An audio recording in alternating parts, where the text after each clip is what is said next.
So the big outcome here after the second thing got stolen, the cops basically came in and shut down the trade area. They Oh had no, they, no. they had everyone leave, and so no one could trade anymore. They emptied it out. They Oh pushed my everyone out. God.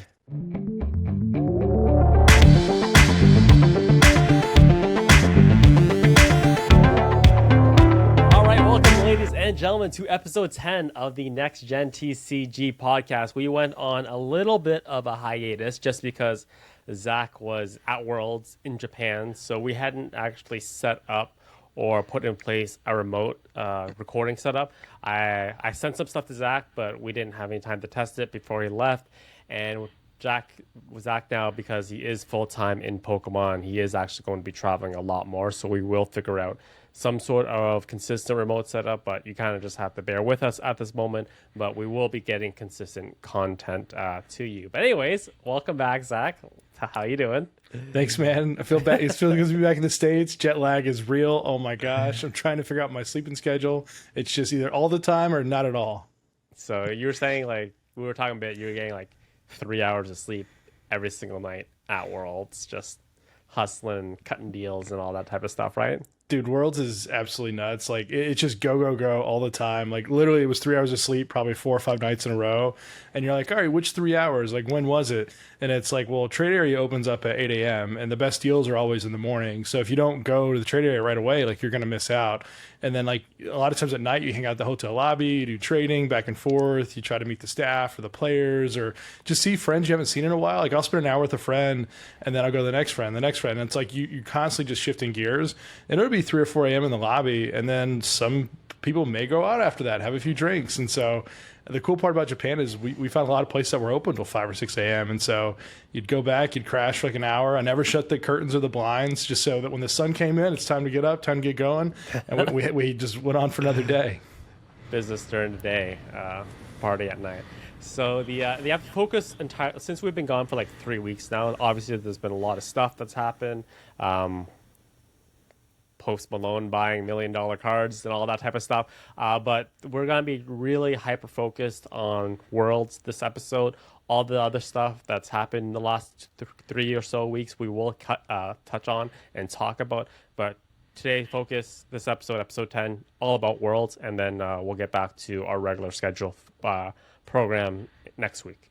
Basically. So market trends. So market trends is going to be focused on world stuff. So I'm gonna be talking not a lot this episode because Zach obviously was at Worlds. So first off, what did you buy in Japan while you were there?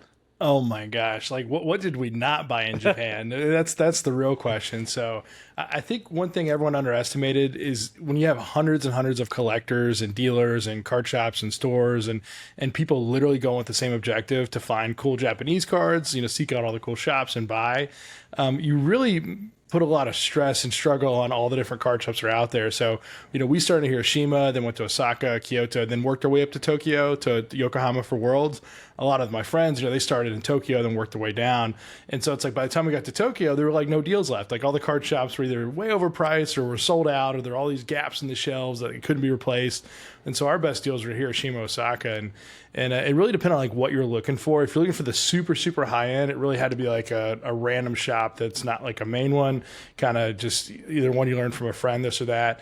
Or if you're looking for some lower value cards, what's crazy with the Japanese market is a lot of people that do sell to card shops, they'll sell like super, super low, like, a 20% of like market value or 50% of market value. So that card shop is like, okay, I'll sell this card for 100 yen, which is equivalent to about 70 cents USD, because the yen to dollar ratio is about $1 for 145 yen. And so if you see something for 1,000 yen, in my head right away, I'm thinking it's about $7. And so you could buy all these cards for like 100 yen or 200 yen. And it's like, well, that card's only $1, or that card's only like $1.50. And it's like a character rare, or like something cool, or something that like, if you're buying in the States might be $4 or $5. And so there were just so many things to go through, but literally like the buying process in Japan to buy through a card shop is very like sort of like archaic and rigid, and it takes a lot of time. Like it's kind of crazy. Like if I buy like 50 cards at a card shop, Every card has a barcode. Every card has a reader.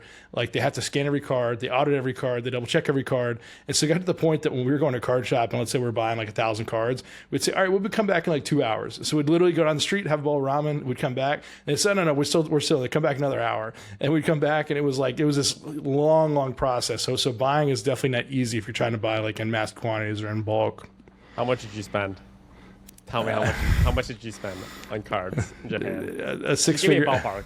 A six-figure amount. We'll just say that. A six-figure amount. Okay. Yeah. So you said that you basically started in all the other bunch of cities and kind of like worked your way up to the final destination of Yokohama, where Worlds was kind of being held.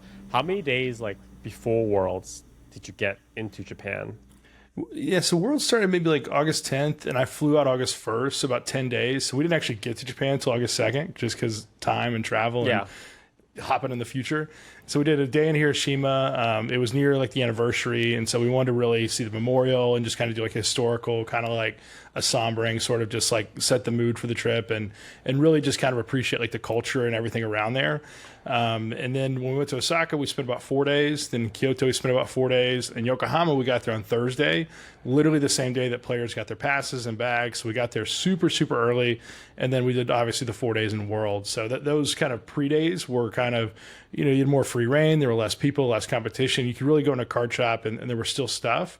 But towards the end of the trip, it was so hard to buy because everything was either overpriced or the card shops. I mean, I feel like a lot of people were raising the price on different items. So because they knew that Worlds was happening, and then you have like an influx of foreign buyers, right? Well, I think there was price pressure go up, but also at the same time, like one of the key places, like Akihabara in Tokyo, that's one of the hottest card shop areas. And so, like Akihabara, one of the places with some of the highest end cards in all of Japan. John Pokemon Raider, one of our good friends, went and found a Snap Articuno in that area, which he ended up getting for a pretty fair price, in my opinion. And then he's already got that card graded. It graded the highest grade overall, CGC 9. And so, like, that's a deal. Like, if we would have saw that deal or come across that, there's a good chance I probably would have tried to negotiate for that as well. And so by starting in the lower cities, you have more of an opportunity to find like different deals or cards that maybe aren't online or things that are a little bit more of value. But if you start kind of the high-end areas, like everyone's aware, everyone knows it's there. If you find a good card, there's a chance you could come across Trophy Kang or something like that, but it's probably going to be more fairly priced. It's probably going to be harder to find a deal. And so that's kind of it's a risk reward. And I just thought that if we start the furthest away from Yokohama and worked our way up, that we'd have a better shot. And I think we did get a lot of really good value, sort of like the mid-tier, lower-end stuff. But when it comes to the highest-end stuff, it's just so competitive. People look up the prices. They see the last sold listings. It's more competitive. And so even John buying that or Snap Articuno, that was still a risk, but him getting the 9 is just like, it almost makes it solidifies the purchase as being a great deal, in my opinion. Yeah, that's circumstances you would probably it's best to go in if you're kind of like on the trying to wager like the margins of what's profit and not profit, and then you probably want to have, unless you're like pure collect. I don't know what John's intentions with the cards are, but if you're like pure collecting just to keep it, then it's not as big of a deal. But if he's intending to sell it, then in that circumstance you probably would have to have some sort of experience with like grading and like being able to kind of like give a range of what grade this card will be able to get. So I know John's a pretty experienced seller, so he probably knows the difference between a PSA 7, 8, 9, and 10. Snap cards in general very rarely will grade a 10 just because the centering is usually fairly off on those cards, so long as like there's no visible dent in the card, which will automatically drop it down to a 7. I think you're in pretty good shape, depending on what he paid, obviously between like a 7. Usually anytime I see a snap card, I usually, based on just like centering alone, I assume it's going to be around a 7 to an 8 in terms of a grade, depending on whatever service you're using. But the fact that he ended up getting a 9, that's great for him.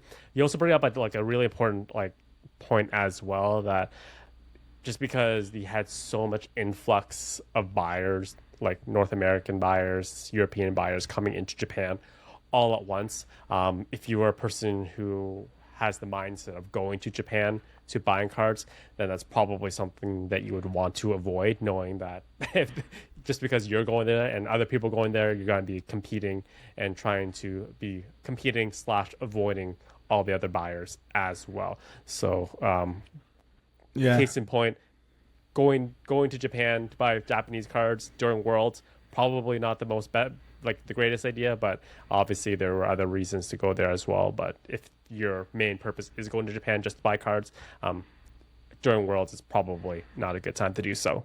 I think we should conquer some myths, okay? There's a lot of things I heard about Japan before I went there, and then like when you go there, you get to experience it, and you're like, okay, like that really wasn't the case. Like I was warned multiple times, like, oh, you're an American, you're a white guy. If you go into a shop, like they don't want to sell to you, this and that. Like I didn't experience that once. I did experience it at a bar once, and they just said members only, so we just assumed like something. But basically, like there was only one time that I ever experienced like that, and it wasn't any card shop. They were happy to. They're like, hey, come on in, let me show you around. Like you had to be more patient, and I would say in Tokyo it was worse as far as just getting like help and service. It was so busy in every card shop. But really everywhere else it was it was easy to go. And another myth, everyone was saying that Ubers were super expensive. They're like, oh my gosh, they're crazy, this and that. And maybe it was like the yen to dollar rate. But if I like wanted to Uber from like one side of Tokyo to the other, it was like $40. And I'm like, dude, like that's not bad at all to go across the biggest city in the world for like $40.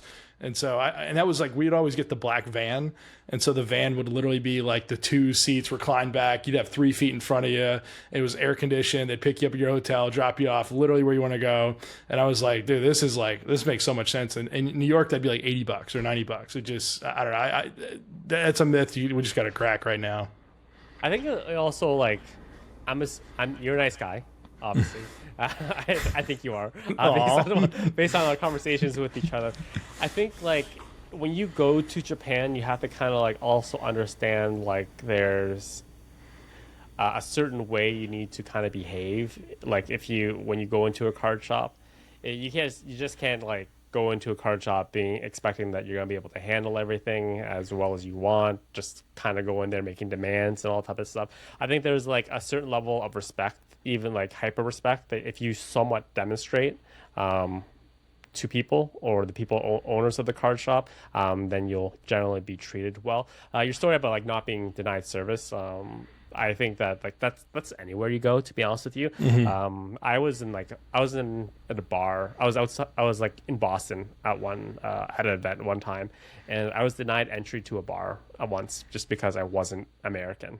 Oh wow, that's crazy. It must have been because they asked to see my driver's license, and I showed them. I think it might have not been like American thing. It might have been like you had to be from the Boston area. I have no idea, but basically they said, yeah, you can't come in here because of your driver's license. So well, I've seen that happen a couple times where if you don't have a U.S. driver's license, you have to either have a passport, so like they don't count like an international driver's license. Like I've seen that happen like a number of times with friends that like look like they're 30 or 40. It's the wrong license.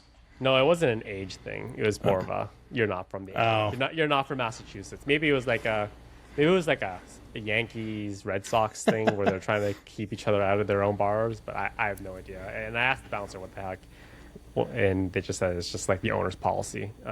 Anyways, so Boston's a special place, man. Boston's a special place. Anyways, just I kind of want to go back into like, so break it down step by step. There's you walk into a card shop. What's the buying experience like? Yeah, everything's behind glass cases. Everything's locked up. Really, the only things that aren't locked up are, 20 yen cards, like 10-cent cards, out and about. And so, each card might have a stack of cards, or if you just see like a piece of paper, that means the card's not there. They'll have buy lists sort of everywhere. So if you want a card, there might be 3 or 4 employees behind the shop. Sometimes there's 2, sometimes there's 10, depending on how big it is. You say, hey, sumimasen. So you learned a little bit of the language. That means, excuse me, sumimasen. Honestly, like that's a bit like even just doing that at the beginning sets up for such a positive relationship with the card owner and like a buying experience. Mm-hmm. Just let me sidetrack here. So I live in Canada, and like there's like in Canada there's the English speaking side, and then there's the francophone side, the French side in Quebec. And obviously I don't speak French whatsoever. The last time I took French, which was required for me, which was like grade 11, I got like a D-. And I think I'm pretty sure it was like a pity pass as well, just so I wouldn't have to take the course again. But in Quebec or Montreal, Quebec City, Quebec the province, or Quebec City or Montreal the cities, so long as you just like, from what I hear, this is the same way if you go to France as well. So long as you like try to like make an attempt to like even like the baseline speak French, they really appreciate that, and they just it just makes the experience of interaction a lot better. So just a little bit of effort is all it takes to get treated a little bit better. But anyways, continue with the story. Sorry. Yeah, there's little things you just kind of pick up on here and there. So after you say sumimasen, and then you get their attention, one of the attendants will come over, and then you get to look at basically all the different cards in glass. Some will have like one Pokemon section, some will have different rows of Pokemon sections, just cards, just row, and then you at the bottom. And so, you look at the card on the wall, you say, I'd like to look at this one or that one, and there might be a stack. And some card shops will have a limit, so you can only get 3 or 4 copies. And so for however many people that are with you, like let's say I have 2 friends with me, then I can get up to like 12 copies if the limit's 4. But if it's just me, I might only be get 4 copies. And I'd probably say there were about 20% of the card shops we went into. And so like let's say I wanted to look at, like the new Charizard EX that came out, and they had it priced at 1,100 yen. It's about, $8 or so. They'd pull the card off and then hand it to me, and they say, hey, check condition. And if that was like the only card I was buying, I would check the condition right then and there. But if I was trying to buy like a bunch of cards, like 50 or 60, I'd say, we'll wait to check the condition, just put it in the stack. And then I'd say, let's get all these cards in this row, or I'll take this one. Then they'd pull the cards together. We'd go up to the front to check out. And then generally I would go through and just check condition at that point, because it's a little bit easier to kind of pull the cards, because they have to lock each shelf. They have to open it back up. And everything is like with an attendant. And like if you're standing by the attendant, they make sure like you can't like access the cards when they open. So they, make sure you have to step away a little bit. There's a whole process to it. Every card has a barcode on it. Some cards have like 2 barcodes depending on what shop you're in. And generally, if a card has like a yellow sticker or like some other color on the card that's not like a white label, it means damage. And so we learned that pretty quickly as well. So you get up to the front of the store, and if we're only buying, let's say a couple cards or 50 or 60 cards, we would sit there and actually go through the whole checkout process. You could pay tax, or you could say like yushisho, or which basically means like, hey, I want a passport, I want some sort of document showing that I'm buying this for commercial purposes, and then you can do tax free if you showed your passport. Some shops do, some don't. But if you did it at the right shop, basically they would like discount the price a little bit. And some cards would actually have 2 different prices on. They'd have a price for including tax and a price without tax. And so when you get to the end, you could usually pay by credit card. Some shops wanted you to pay via cash, so you had to double check. Oh, if you're going to spend, 50,000 yen, make sure you have 50,000 yen on you to buy the card, which is, around, probably 350, 400 bucks or so. And then some shops would do massive deals where, I might buy 500 cards from the shop, and they literally scan each card, they audit each card, they double check each card, they put them in piles by price. It's a process. We'd literally say, hey, we'll be back in an hour. We go down the street, get some ramen. We'd come back and then they'd say, oh, we're still working on it. We leave again. We come back. And so that actually happened a couple times. It's a process. I find that like absolutely fascinating, the fact that there are 2 separate prices and you have the option to not pay taxes like on the cards, like basically to prove that you're a commercial buyer. I've never heard of that before. Well, that's if you're international. So it only applies for Yeah, but like if I travel to the States, I never have the option to like go to a whole run through and say, I'm from Canada. I don't want to pay taxes on this. You know what I mean? That's never been afforded to me to just say I don't want to pay taxes. That's absolutely crazy. I've never thought of that before. You're from the Canada? I'm from the Canada, so I love that, dude. All right, so you kind of touched up on it before, because we kind of talked about like in the previous episode how there's really I don't know if you bought anything high enough and to like split, like needed to split payments, but probably not in this case. So it's either cash or credit card. There's like no PayPal, none of that stuff, right? And that's just it's challenging, like the whole yen process and acquiring yen or getting it in the country, or like when you do everything the right way, it's very, very difficult. And so we made sure to have some yen available just in case if it would give us some sort of competitive advantage when buying trophies. But if there was ever an option to like pay with a credit card and there was like a 4% fee or a 5% fee, some shops would do that. We'd always pay with a credit card, because actually using yen and all that stuff is very complicated, very complex. And so it's worth the 5% to use the credit card versus going through all the other hurdles. Cool. I'm looking forward to seeing or hearing about all this stuff. that you bought. Is there anything like, I know that you mentioned that John bought like a Snap Articuno. Is there anything else that you can actually mention like for people that you're with that's like kind of like public knowledge that they don't mind you sharing of other cool things that people bought while they were there? We had an E4 event where Nate Sub F he rented a room at the Intercontinental, the hotel next to Worlds. We basically had a big trade night, this and that. And what's crazy is some of the biggest deals, were with a bunch of our friends, like different collectors and stuff. And so it's always funny how small the world is, how everything comes back around. So Nate and a couple other people asked me just to hold cards while payments cleared, while different wires, this and that. And they've shared the part of the deal. So Simon and Cameron, they bought a number 2 trophy from Nate 2010. Pretty cool. I looked at that and I love that card because I actually own the physical 2010 second place trophy, and it's like, oh man, that would have been cool. But I held the card while that transaction cleared between them, and then they also. Well, I don't know if they posted the other card they bought, but they bought another card that was of similar value. We'll just say that, raw. So it was a very, very high-end card. I'll let them post if they decide to post. But a lot of the big deals were actually just friends and stuff, people that we know in the community. And a lot of people do share things over time. So, if you're following the different members, like you'll see on their stories and their page, as these things come out. Yeah, like that's also like a positive thing as well, because if like, just to like mitigate risk of shipping cards, and especially if the card has to like cross an ocean or cross a border, sometimes like it's just best just to do an in-person deal, or like arrange the deal ahead of time, and then just say like when we get there we'll just do an exchange here. Especially you're gonna have so many Pokemon collectors in one area. I know like that's one, because I know that like PWCC like comes to Canada once a year. They do an event, a card show, and like some Canadian collectors literally wait all year just to for that to happen, just so they can hand their cards directly over to PWCC.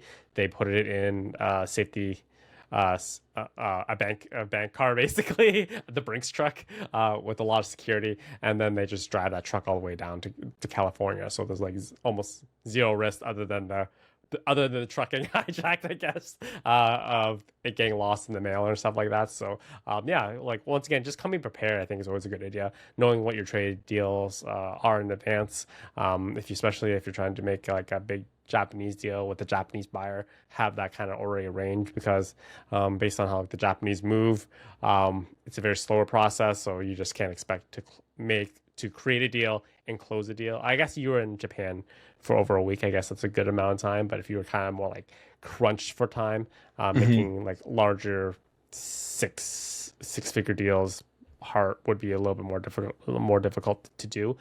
So yeah, that's buying and selling in Japan. I'm glad to hear that it's not as difficult as it's been made out to be. But I think that there's always, I think every bias is steeped in a little bit of truth as well. So if it could be a little bit of truth, maybe you just had a really good buying experience that time. But I fully believe there's also times when people are also having bad buying experiences. Just like as well, if we try to buy stuff in stores in North America as well, we all have good and bad buying experiences with retailers as well. So yeah, it's a little give and take. I mean, I think everyone was super friendly. I think the process is pretty easy. I think you have to have some yen in the country, literally for like taxis and sometimes like a ramen shop. They're cash only, like different little experiences. But in a large part at Worlds, and a lot of people, like, they didn't want yen. They'd prefer USD dollars. They'd prefer PayPal. They preferred wire. And so the actual kind of positive impact of having yen wasn't as big as I thought. It was really more useful for smaller deals, this and that. And like if I was doing a deal at a card shop that was like over 10 grand, like they didn't really want yen. They preferred like a wire. They preferred something else. And so like having too much yen didn't really make a big deal. It only made the smaller deals quicker and easier. So if I bought like cards like 5,000 yen worth of cards at a card shop, is easier to just hand a 5,000 yen bill, or around $35 or so, versus like pulling out the credit card, doing this, signing and this and that. So the cash on hand made it a little bit easier. But I just remember, do you remember those like old school like credit card machines, like back in the day when you're like you were like saying that you want to pay with the credit card, and like the guy behind the counter would sigh, and you had to like lift up this 10-pound, 20-pound mechanism of like this metal thing and like slide the credit card across to like do the imprint of it. That's just just.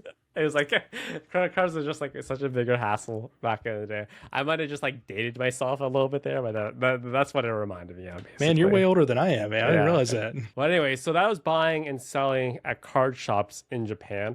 Let's talk about the buying and selling. Well, I guess buying and selling, trading mostly, buying and selling process at the actual event in Yokohama. So did you go in yourself with any deals planned with people or other collectors at the event and kind of just like break down the process? Yeah, I had 3 or 4 deals planned. One of the big deals that the guy actually never actually came through or followed up. You know, he had like a bunch of BGS, you know, first hit base stuff graded. He lived in the area, had a massive collection, and like I was supposed to look at it and do this and that, and we just never figured. There was just kind of a few different excuses, and the guy kind of fell off. So I thought that was a little weird because I was, you know, ready for that. Another big deal, I had a booster box deal from a longtime collector. Came out, bought some red logo jungle boxes, got 2 of those. And so felt pretty good about that. He let me take the boxes. I was at a whiskey bar with Harry and Chloe and a few friends. And like literally like Worlds is just boom, boom, boom. So like most of the time when I was at Worlds, it was literally like people would just kind of come up, or I'd have something I messaged, hey, I'm here. Then people come up to a deal. It'd take like 10, 20 seconds. And then like would be the next deal, or there'd be someone else there. You know, we were just hanging out. So he came up, he handed me the boxes. I took a look at them. You know, I showed them to a few friends at the table, and he was like, okay. And I was like, all right, I'll send you the money. He's like, yeah, sure. And he left, and I still had the boxes, and like I paid him like the next day, and I was like, you know, it was like 10 p.m. at night, and we were you know, had different bottles like sake and stuff, and it was fun, but it was like I was like, oh, like he just left the boxes here, and I was like, okay, well, like, you know, like I think sometimes like people just, that's the amount of trust people have for you in this community, Zach, that they know that eventually they will collect their money somehow from you. I mean, it was like humbling, and I was like, oh, I really appreciate that, thanks, man. But it kind of hit me. I was like, or he was just super loaded, and he just maybe that was the case. Maybe that was the case. But you know, I held the boxes. I brought them with me the rest of the night as we went around. But I was like, you know, it's the first time I met him too. You know, it's his first interaction. So he just, okay, he was probably super loaded then, and just okay. Yeah, well, yeah, I could see it. So. All right. Yeah. All right. So that's your personal experience. Like, what's overall like the trading experience? You kind of mentioned it before. Like, there's like people who like set up like parts of the lobby for trading at the hotels, but kind of like break down like the actual trading in the actual event. Well, I'll give you kind of a lay of the land, I guess you could say. So it's a big convention center. It's 2 levels. The trade area was in the second level, sort of at the top of the escalators, and it was in one corner near a window. So Pokemon could rent out a whole venue, and there could be thousands of people that would go, but they almost purposely make it a very small area. They almost like don't want it to, it exists, but they don't want it to be that big. And they had maybe 30, 40 tables out there, really small circular tables. And they basically said, if you have a table, you can put your stuff on the table. But if you don't have a table, you can't put your stuff on the floor. If you have your stuff on the floor, we're going to ask you to leave. So they severely limited the amount of people that could wheel and deal. There's a drama thing that happened too. I can jump into. Okay, tell me. Go. Drama. Go. Okay. So I think some people always try to take advantage of the system. You put all the rules in place that you want, and some people, no matter what, are going to do whatever they can to be selfish and kind of optimize things for themselves. So there was one vendor who got there extremely early, and they took 4 of the tables, and they basically built a fort around themselves, a 360 degrees fort. Okay, and they had their stuff on around the whole fort, right? But the fort wasn't like he could just like move around, turn this and that. Like he had like 3 or 4 feet of space in between the tables, so he had like this whole area where he could sit and move around. And so, long story short, he was, you know, people were a little upset because he was taking so much space, and it's very limited already. And you got to remember, there's like 200 people in like this small space, maybe 40, 50 tables, and this one guy's got like 4 of them. And so, long story short, he ended up having some items stolen. And I mean, you never want anything to get stolen. I think it's horrible. It should never happen. But some of the feedback I got from people was he maybe wasn't the nicest person. And so it almost feels like the things that were stolen were done out of like just people being vindictive or whatever it may be. And then while something was stolen, he went to go tell the cops or something. So he left No. his area, and something else got stolen while he was gone. And so it was like this, like, like if you're ever in an event, like keep your stuff in front of you, like, watch your stuff. If I leave, like I take my stuff with me, or like I have it locked up, or, it's just like classic, like vendor, show stuff. Like, I'm going to go to LA CollectCon this weekend, and I'm thinking about bringing some big stuff. I'm probably not going to bring it because the risk of losing it is too great, to me. So I'm actually not going to bring some stuff because of that. But it was just this weird story. And like, you want to feel bad for the guy because he lost some stuff, but at the same time, like, everything I heard about the situation was like, he kind of put himself in a position that was like, it was convention justice, basically. I don't even know how to say it, because Japanese people are very kind, very nice. Like, you could leave your bike unlocked in the street, no one's gonna steal it. Like, it's a very, very nice, like lawful, like good place to be. Like, very low risk, low crime. But again, when you have Worlds, you have the international community there. You have people from everywhere. You don't have just like the local community. You have everyone. So. Yeah, I'll be honest. Like, I've never held a booth before. I've never like sold at like a convention or anything. But if I were to do so, and I was bringing like a decent amount of inventory, I definitely would hire or bring an extra person, because eventually you're gonna have to, if you're trying to sell something, eventually you're gonna have to interact with someone. Yeah. You have to like talk to them back and forth. And eventually it's just that small instance where you're not fully 100% focused on what's going around your booth, because you can't be, because you're literally trying to make a sale by talking to someone. You need to have someone there as well, just kind of like overseeing everything else, and just say like, listen, this person, like, and like that person as well can't take on another customer, because if they get distracted, then just becomes a thing, and now the booth is unwatched again. So if I were to do it, I would bring an extra person to a convention, and if I'm in the middle of talking to someone, I just tell that person, listen, I'm going to be talking to this customer, we're going to work one at a time. You're not going to be talking to a customer, you're just going to be focused on managing the booth, and basically nothing gets taken. And that's how I would do it if I were to run a booth, my own booth. So the big outcome here, after the second thing got stolen, the cops basically came in and shut down the trade area. They had everyone leave, and so no one could trade anymore. They emptied it out. They pushed everyone out. And so it was that's really crappy then, because that affects everyone. Man, that's so unfortunate. But I guess you still can go to your hotel lobby and do a lot of trading. It was Saturday, and they were doing like the third and fourth place, like kind of piece to it. And, a lot of people forget that Sunday, like everyone's like, oh, Sunday Worlds, it's like a whole nother day. It's like, no, it's really just the finals. Like, they just have the last match for each sort of, age area and class and stuff, and sort of like game type. And so Saturday is like third and fourth place. Like, they hand out the third and fourth place trophies for all the teams and this and that on Saturday. So I was down on the floor level trying to wheel and deal, I guess you could say. Championship Sunday, love it. We'll get to that a little bit later. So let's talk about the main events, which are the World's cards, the 1 to 4, because I don't know what year they introduced the fourth place card. Do you know what year that was? I think it was 2013. It's for the half art, and then the 14 was the full art. So the half art number 4 is like one of the most limited cards. So Pokemon basically, like, they didn't want people competing, and then the person coming fourth place getting absolutely nothing. Traditionally, North American sports or Olympics first, second, third, but Pokemon changed it up that there's a fourth place card just so the person competing doesn't walk away with absolutely nothing, which makes it it's just another layer of collecting, though, that people have to get into, because now that it exists, then now people have to have it. So what's cool about this year, people expected this to happen last year, is that they finally changed the artwork on the cards. So it's still a full art card, but now the graphics have changed. So you got to actually see what they look like in person. I'm sure that you've also recorded some nice footage of the actual display case for us. What are your thoughts? What did they look like?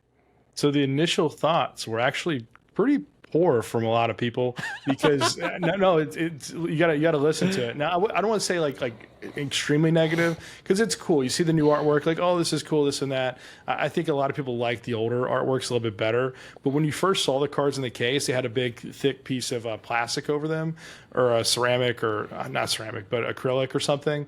And so when you looked at it, it was very difficult to see the texture. And when you saw the texture, it didn't look as like raised. It looked like very thin or a little bit different. And so when you looked at the cards initially, like, oh, these are barely textured. These like don't even look textured. Like the 2014s through like the 2022s, like they're beautiful. They got texture, this and that. And so the initial thought was like why would they make such a trophy card that doesn't have like the same texturization, all this other stuff as the cards in the past? So it really kind of threw people off, and people were like, I don't know. But when we actually did get pictures of the cards with outside of the case, which didn't come till like Saturday, like midday or towards the end of the day, then once you saw them, you're like, oh, these actually are like textured like kind of other cards, and they do look pretty good in person. And I was able to hold number 4 that someone bought. And so the cards do look kind of cool. I do still prefer like the artwork of the older years. I felt like it was good. Like the gold card this year, it almost feels like too much gold, out throughout. It doesn't, I don't know. I just feel like the other ones just hit a little bit better.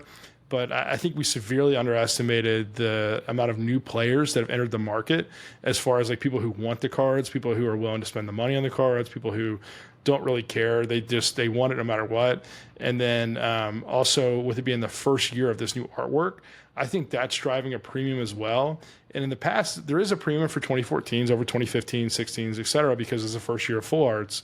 But I think we severely underestimated like the price premium that these are driving versus like years past. And we were very, very ready to pay, top dollar and beat out offers and set new records on cards.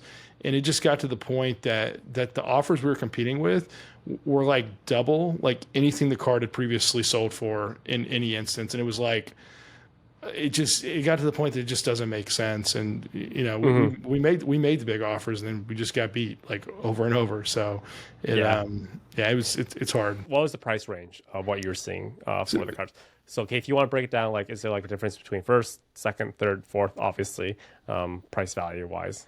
Yeah, I mean, when we come to straight prices, the third and fourth we're selling for like $35K each. I think we would have paid up to $50K each, and we didn't, get a single copy for any of those. And so I know there's probably 4 copies or so that all sold around that $35K mark. Some of those are due to relationships. Some of those are due to talking to the kid right when he won versus like, going through the parents, this and that. And so one of the people that won was a friend of mine, that won 4th place. And when I first saw them, I said, hey, congratulations. So happy for you. Cause I generally I've known this person for like 6 years, very happy for them. That's great. And then, later that night, the card sold, and it was like, I didn't even get a chance to mention it. Cause first and foremost, I'm happy for a friend, but it was like, hey man, I know you sold that, but I would have paid you more than what you sold it for too. It's just, we're friends. Yeah. You could just let me know. All right. So before we get too further than this, let's kind of rewind and talk about basically how the cards are awarded. So at Worlds, there are 3 different divisions for the TCG, as well as the mainline video games, which is called the VCGs. So there's the junior category, which is 12 and under, the senior category ages 3 to 15, and then 16 over, basically they consider adults. So that is the Masters division. So since there are 2 different competitions, 3 different divisions, that means there are total 6 sets of these cards. There are other competitions going on as well, just because Pokemon has come out with various types of games as well.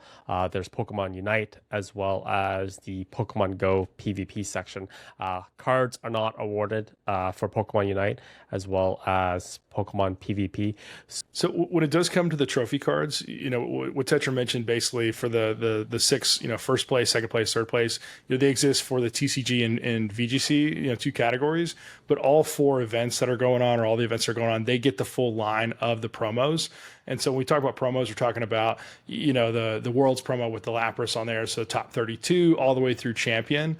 And so you could get a Pokemon Unite, sort of run of the promos.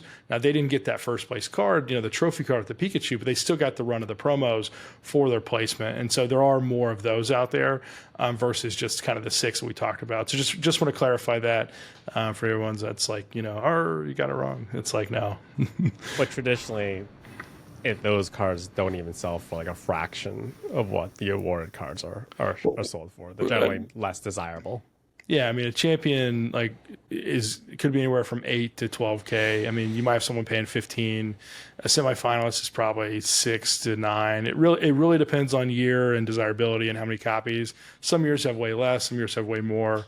But I mean, I was seeing full lines of them go for under 20K. Yeah. For that included the champion. So you have basically 6 different sets that you're trying, or 6 different opportunities to collect, because the cards don't differentiate between the different age groups as well as the VCG compared to the TCG. I would personally think it would be cool if they would differentiate between the age groups as well as the different types. Obviously, if you're a person collecting these cards, that's probably something that you do not want, because it would make your life. I thought you could never truly be like catch them all, master collective everything in that circumstance. So even like I was just kind of like watching like the talk back and forth online, Facebook Verbank as well. I know obviously David Pearson's is very heavily invested and involved in buying the cards because he needs to have one of every card in existence basically. But you also like, if you're at Worlds and like they were like not even just buying, like people were offering like $1,000 rewards for just like facilitating a trade that closes, just facilitating a trade. So if you're like a friend of the kid who won, you get $1,000 if you could like facilitate the trade. Which I thought it's kind of, I don't know, I guess that's the cost of doing business, but like when you're talking about like talking to like little kids and trying to like, at the end of the day, you're trying to separate them from something they just won at a competition. So let's talk about that for a second. Like, give me like the step-by-step process. I know we kind of talked about this before, but give me the step-by-step process and how it varies maybe from age groups as well. You kind of already kind of told me the story of your friend selling the number 4 card, but kind of tell me the process of like buying a Worlds card and how it goes down. I mean, it's extremely challenging in the moment because obviously the player's excited. They just won. They lifted the trophy up on stage. You know, they have Pokemon staff sort of walking with them, around them. You know, they have all their friends with them. Generally, if you win, you have some sort of like team or group you've been training with. And so most people that win have a group of 10 to 15 people around them. It's very difficult to approach the person there. And so you have to go through different avenues, or a friend of a friend, or like you said, people are offering finder's fees. You know, we were offering finder's fees of $5,000 up to like yen 1 million for helping a deal get done. 1 million yen's around $7,000. And so like literally just to help facilitate a deal.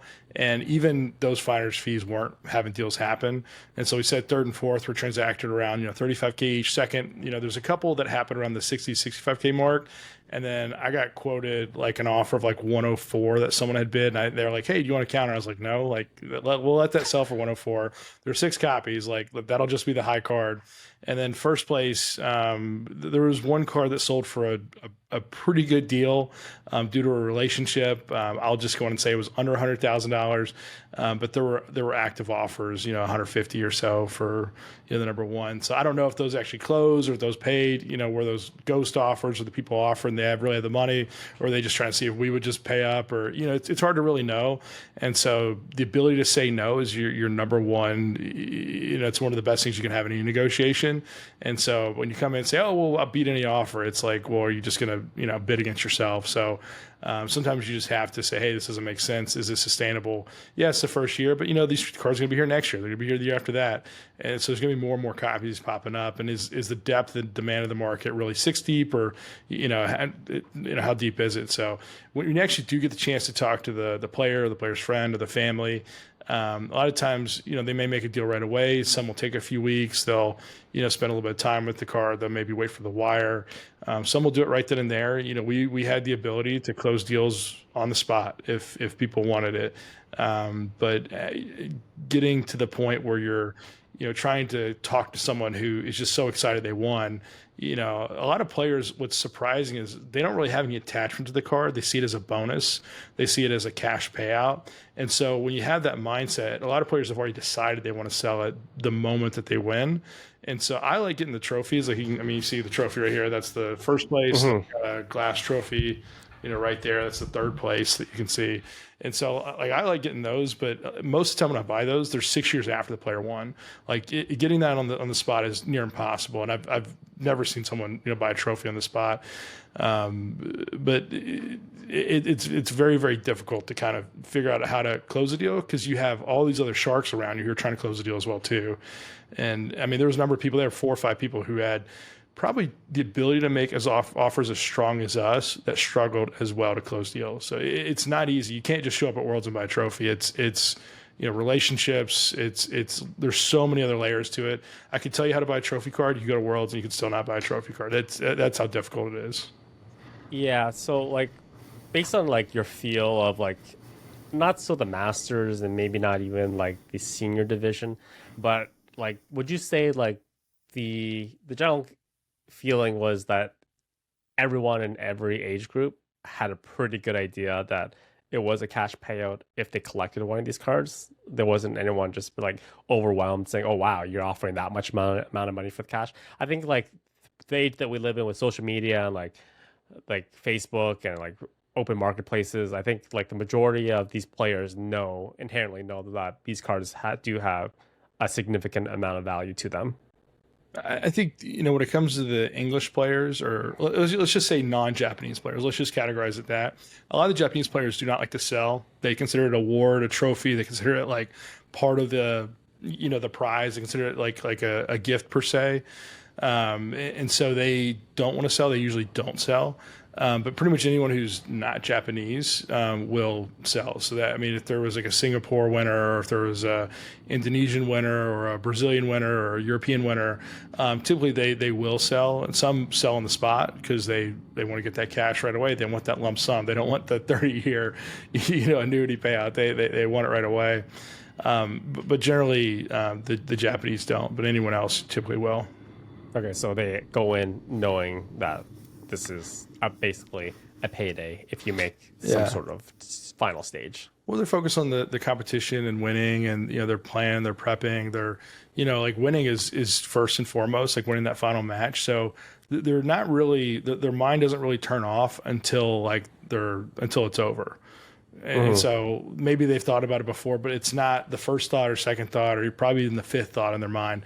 That they know it's great, but the fame and the being on stage, meeting Mr. Ishihara and all that is paramount to the whole experience.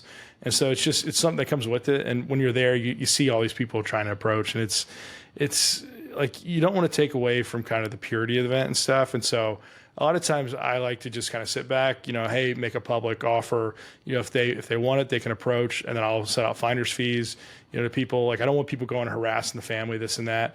But there's enough people on Facebook, there's enough people on Verbank, there's enough people on these different groups that know. And like, if someone wants to facilitate a deal and make an easy 5K, great. But like, if you're going to sell me a card at 200% of like last sold, like, I'm not going to pay a finder's fee. It's just, it's like anyone could do that. It's like get a fair price and we'll do it. No, the finder fee is only if the deal actually closes and you agree to the final price. You just don't. Yeah. You don't pay the $5,000. Just you put me in contact with the person. Yeah. that's not how it works. Well, so this kind of reminds me of like obviously we won't know this, but like in general, traveling to Japan is expensive. Like traveling Very to Japan, expensive. staying in Japan. I'm curious if any of like the actual players, because I have a friend who's a professional poker player. He plays poker for a living, and what happens is he goes to events as well. But in most of the cases, he doesn't actually front the cost for the events. So event usually costs anywhere between like $5,000 to $10,000 just for your entrance into the event. So what happens is he actually sells. He sells if he wins a percentage of what he wins based on how much you're attributing to his cost of actually getting into the tournament. So I'm wondering if like any of these players actually sell, like, say like, okay, I'm going to Japan, I need money just to make the trip. Otherwise, I'm not. If like it doesn't matter if I have a position there. If I can't get there, then you know what I mean. So I wonder if any of these players sell like pay for my pay for my entrance fee, my plane ticket, my hotel, and if I win the card, there's an agreement that if I win the card, we sell on the spot, and then I get a certain percentage of the card, and you get a certain percentage of the card. I'm not like I wouldn't be surprised if that's going on in the background as well. But yeah, I just think that that's probably, if you're really tight for cash and you're competing, then it's probably most likely an avenue that you could go down as well. I mean, there's a number of players that are staked by people that I know. So there are people that say, hey, like I'll cover your hotel and the expenses stuff, but if you win, you know, I get first right to the trophy, you know, this or that. So I met a few people there that did have that arrangement already. You know, people I knew. You know, some of the teams do have sponsors and stuff that do help them, you know, get there. So a team could be anywhere from, you know, 4 or 5 people to like 15 people that all, you know, play together, compete together, this and that. And they may have local, you know, sponsors, this and that kind of help support them. So I don't know what their arrangement is. Maybe they have to pay out 10% of their winnings or something like that. Like typically be something, you know, in that range. But yes, there are a lot of people who, you know, when you play these international events, you're going to Brazil, you're going to Europe, you're going to the United States. Like the people who are in Worlds Day 2, where they get to skip day 1 altogether and just start playing day 2, like they literally have to travel and get enough points to get to the point where they can actually do that. They have to succeed enough too. They have to place, you know, high enough to skip that first day. It's expensive, and so having a sponsor, or having someone stakes you, or you know that they sell their staff stuff, or they sell their world stuff like that does help fund the whole trip. And a lot of people do that. Just on like the topic of sponsors, from what I gather though, like if you're a sponsor staking a team, based on my understanding of Pokemon and Nintendo, you can't go on stage with like a whole bunch of sponsorship stuff on your shirt because they do not allow that. You can't have the Samsung Galaxy White team, you know, right? Am I correct? You can't have like visual sponsors on your clothing, correct? Yeah, I know people who've had their logos denied, their, you know, shirts denied. So they might have shirts and stuff, but they literally like they couldn't wear it on stream, or some people couldn't even wear it into the event. And so if you do have like a team shirt, which a lot of people will do, you have to like follow the rules of Pokemon. Yeah, so Nintendo is just kind of, once again, they have their hands like really deep into the regulation of their events as well as their TCG. All right, so the last topic was hyper focus on just market trends, buying and selling of cards. Let's move on to the main topic, which I want to talk about Worlds itself. Since you were there, I want you to lay out the groundwork.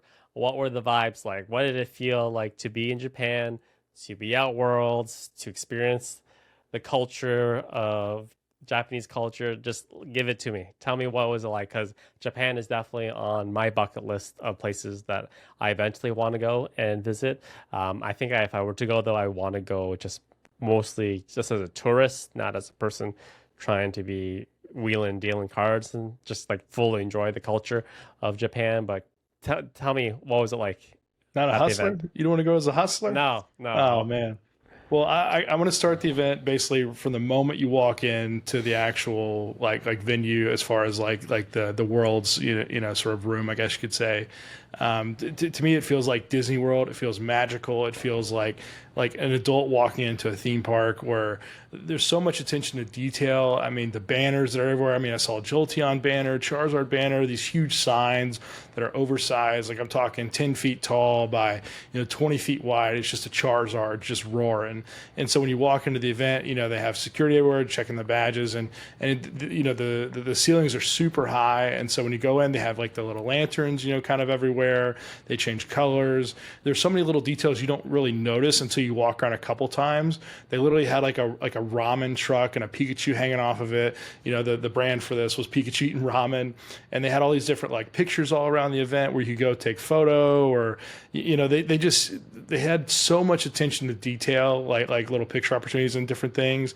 And we got to walk up to the stage. It's literally like the backdrop of Yokohama and Tokyo, and just it's so cool how much attention that they spend. You could tell that Pokemon is the biggest IP in the world. It literally, like, the money that they spend to make this like a magical experience is super enjoyable. I know a lot of people, they go in, they take a look and they leave, but for me, I love to go down there and hang out there. Like I love spending time in there versus the trade area.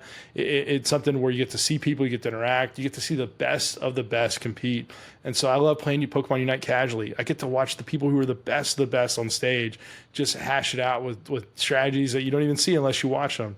First, talk about like how many worlds have you actually been to? How many worlds have you been in present for? I've been to every one since 2016, so So, you, 16, so 5, 6.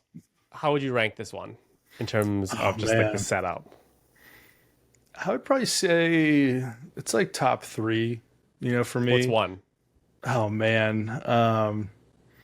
Man, that's such a tough question. I've never actually thought about it. Like, I mean, it could be number one if I really think about it. I mean, I thought London was really cool because they had so many different banners and so many things. Like, you'd go all around this and that. You know what? I've actually got to say it's number one because of all the activities that happen outside of the event. And so they literally had a Pokemon like light show, like a drone show at night that they would do. They had a Pokemon parade going through the city.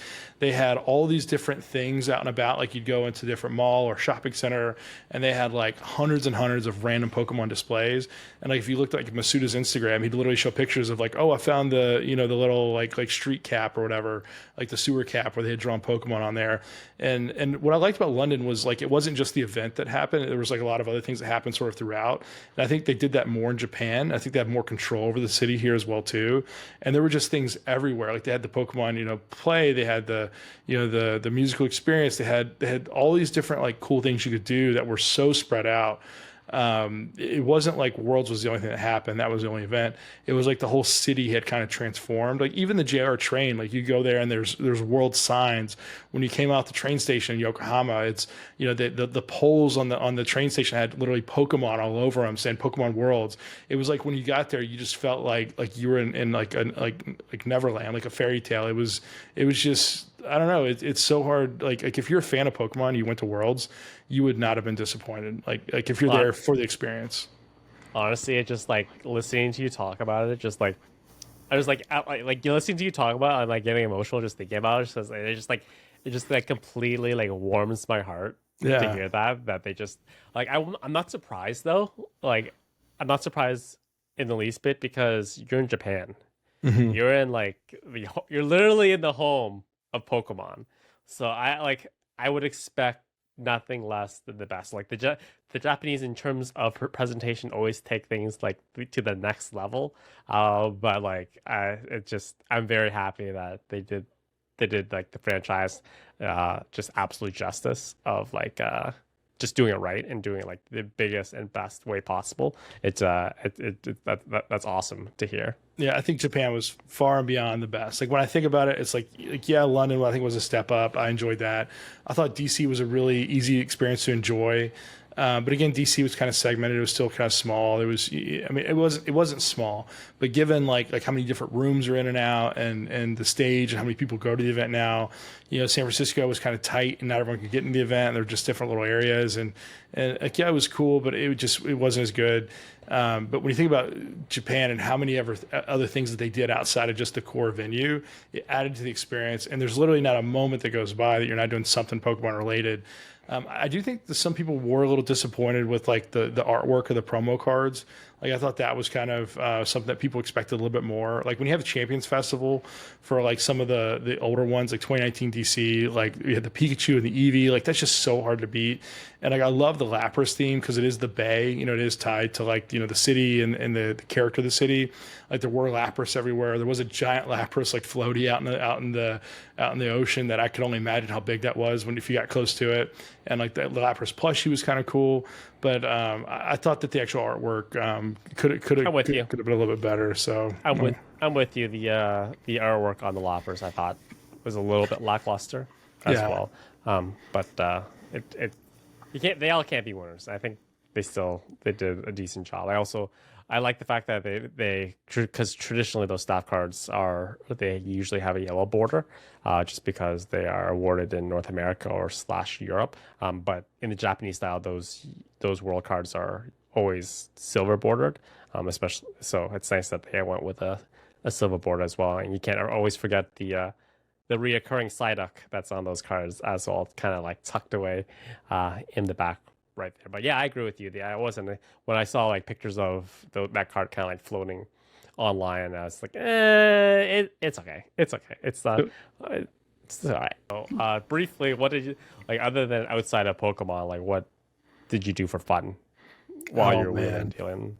Well, what did we like, do for give me your top fun? three. Give me your top three of things that you did in Japan that you did for fun that were not Pokemon related. Well, I think food is obviously number one. Like food is far and above. So we had I wore a ramen. ramen T-shirt. I wore a Japanese ramen T-shirt just because of the video. Oh, that's awesome, man. I wore a ramen t-shirt too. Yours is officially licensed. Mine's not. Mine's from TJ Maxx, but that's okay. Yeah, no, I think we had a bunch of ramen. What's crazy is Ichiran is literally like the best ramen I've ever had, and it's like it's so good when you eat it, you can't even think of ways to improve it. Like that's how good it was. I was like, it's just perfect. And we had ramen 4 or 5 other places. Like it was okay. We had some bad ramen. Like it was still probably really good. It just compared to Ichiran, it was just far and above.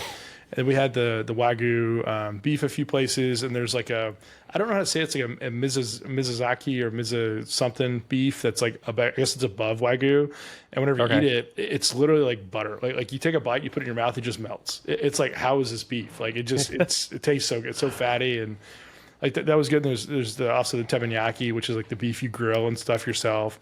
I think the food's like Comes to the show. Oh, That comes to the show. yeah. Well, I mean, you have to cook it yourself, so it's like. Oh, you had to cook it yourself. There was no guy to cook it for you. Well, we went one place, we had a guy cook it, and that was a good meal. It was also really expensive, but we went to the teppanyaki place like 3 or 4 times. Other places, it was good. The meat is really good. It was just so much meat. Towards the end of the trip, I was like, can I just get miso soup like and rice? I was like, I just want something like light, and so it was a lot. I think there's a lot of sodium and everything that we eat. All right, so food's number one. What's number two? Oh man, number 2, I did go to an aquarium that I thought was kind of cool. It wasn't like over the top, but it was just it was simple, and it was like it was a good experience. It had the Skytree Tower as well, so it had the Rayquaza. And what's really cool about the Skytree is if you play Pokemon Go, you can literally like have Rayquaza as like your buddy, and then you have like Rayquaza flying around the Skytree Tower. Like I thought that was kind of sick. But no, the aquarium was cool. They had the penguins. They're feeding the penguins, and they had some seals and stuff floating around. So I thought that was cool. We wanted to go to temples and stuff, but we just never were able to find the time, I guess you could say.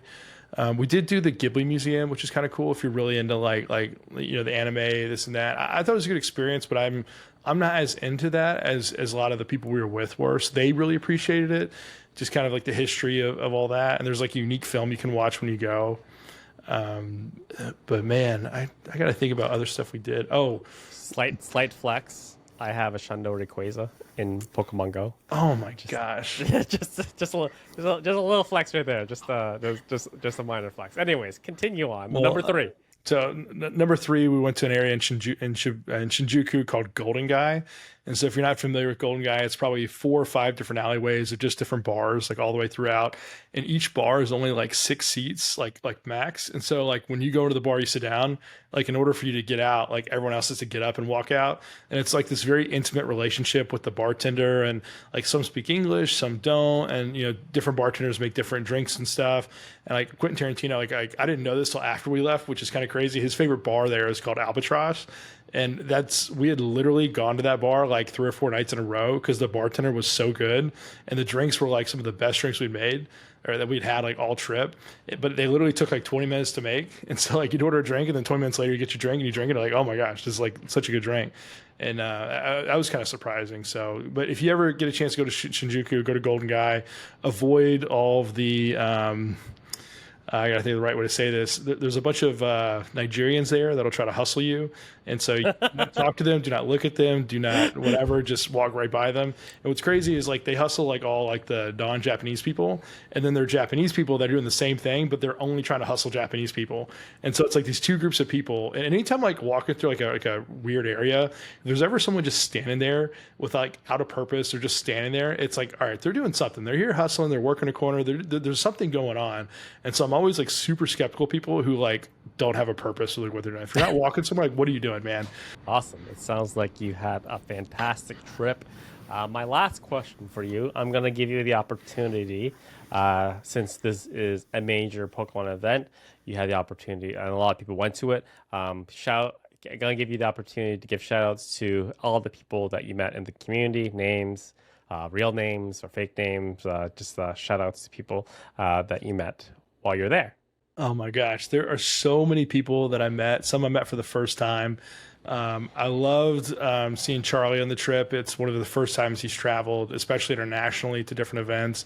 And so, kind of seeing him in different cities was really, really cool. He ended up staying a little bit after Tokyo, so got to have a few meals with him and stuff. I got to meet Steve, Buckner for the first time. Got to meet Goy Goy.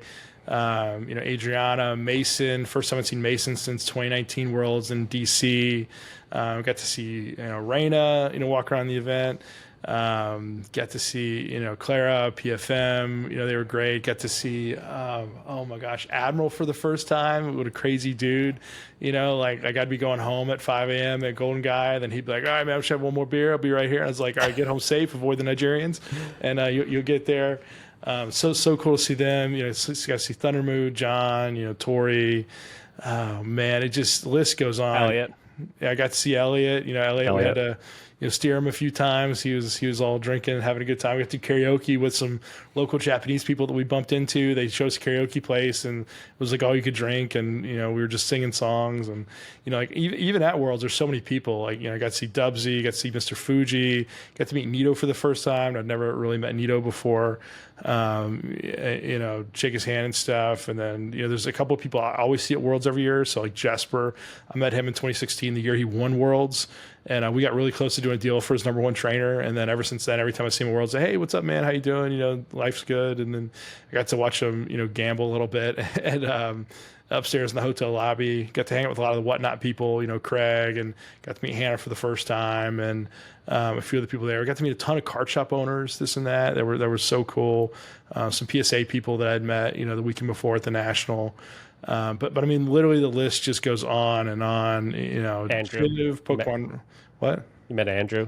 Yeah, I got to meet Andrew, Card Secret, got to go to his shop, hang out. We actually took his employees and stuff out for dinner. Pokemon Radar, Jen, Shiv, Andy, the whole Whatnot sort of crew there. I mean, literally, like the list goes on and on. Like the whole time you're at the event, there's so many people that just you get to spend time with. Oh my gosh, Elfton, dude, like Young Bambino. This could literally be like a 5-minute segment. Like I feel like I've named like 10% of the people we talked to. Apologies if you're omitted, but I kind of sprung this question on Zach at the last second. So if you weren't mentioned, apologies. Yeah, I'm literally like just thinking, and Pokey Chloe, Harry, like Pokey Dean, my man. Like, oh my gosh, it's like a struggle to get him to come out and have a beer, but when he does, man, it's always good to see him. Love to see everyone thriving. And what's so cool is like people are all in different places in their lives, and some are in great places, some are working through what they're working through. But it's like every time you get to see people, it's like you forget about everything going on, and it's just good to be in the moment. It's good to smile. It's good to laugh. It's good to just share a moment, share a memory, share a beer. And it's one of the most magical, just fun experiences. Yeah, there's a wheeling and dealing. Yeah, there's all the different things that help that make it work. But it's like sitting down and just being like, hey man, like it's glad to see you're doing well. Glad to see you smiling, man. Pokey Dean came out with the blonde hair, and I was like, knew you, man. It's like rooting for you, man. I want to see you succeed. Can't wait till I see you again, man. It's just like I love these events, these moments like this, man. All right, so the final section of this week is Collector's Corner. So normally we do a Q&A section of Nick and Zach, ask Nick and Zach, but because we kind of want to focus on just Worlds and talking about Worlds this entire episode, we're not going to be doing a Q&A section. We are stockpiling your questions from the previous episode, and as always, if you have questions, just leave them in the comment box below. But yeah, we're just going to do Collector's Corner. So unfortunately, I did not get a chance to go to my safety box and pull the card that I want. So I just kind of pulled something that I just had on hand, just keeping in the Japanese theme. So this is the XY-P unnumbered promo Pikachu wagon promo, colloquially known as the wagon Pikachu card. So unfortunately, Japan, although is an amazing country from what I hear, I really hope to go one day. It is an island nation, so it is susceptible to a lot of natural disasters, tsunamis, earthquakes. Obviously, it's not a natural disaster, but we also had COVID happen as well. But what you notice is that a lot of the times when those circumstances happen, you sometimes get special promo cards, such as the case of this card, and as well, it also sometimes creates a scarcity of cards that are supposed to be released that are never released. Probably the best one known right now is the infamous Battle Lily, because the pandemic cut the release of that card to limited numbers, which is why it is now a $100,000 card. So that was due to part and parcel because of COVID.